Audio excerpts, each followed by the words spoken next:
Мен Вали Мухаммад Зухал, мен жасым 16-да. Біз Ауғанстанда көшкенбіз. Ауғанстанда көптеген қиыншылық, соғыс және сол соғысы кезінде біз Қазақстан көшкелдік.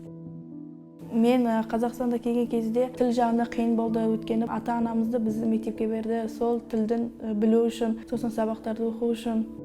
Отбасымда тек қана анам білмейді қазақшаны, сосын барымыз қазақшаны еркін сөйлейміз. Бос уақытымда үйде бие билеймін, кітап оқимын, қосымша сабақтарға барамын. Мен орыс тіліне қосымшаға барамын, сосын дышшы сабағында волейболға қатысамын. Мен сүйікті сабақтарым орыс тілі, қазақ тілі, ағылшын тілі. Мен олардың сөйлесу керек, тілін білуім керек. Өткені басқа тілдерді жақсы көремін сөйлегенде, басқа тілдерді үйренуім керек. Өткені басқа елде барғанда сөйлеу керек, басқа адамдарды сөйлеген кезде тілді білу керек, сосын жазуды білу керек.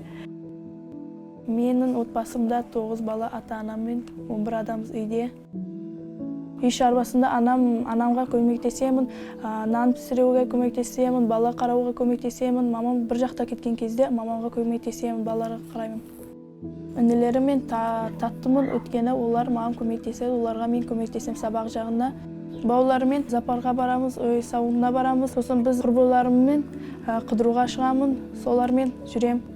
Оларды мен қатты жақсы көрем, оларды анамға көмектесем, оларды бағу үшін. Қазақстан болашағында мұғалім болғым келеді. Басқа елдерді шетелден, басқа елдерді қыдыруға ұнайды маған. Басқа тілдерді меңгеру керек, сөйлесу керек, мақсатқа жету керек.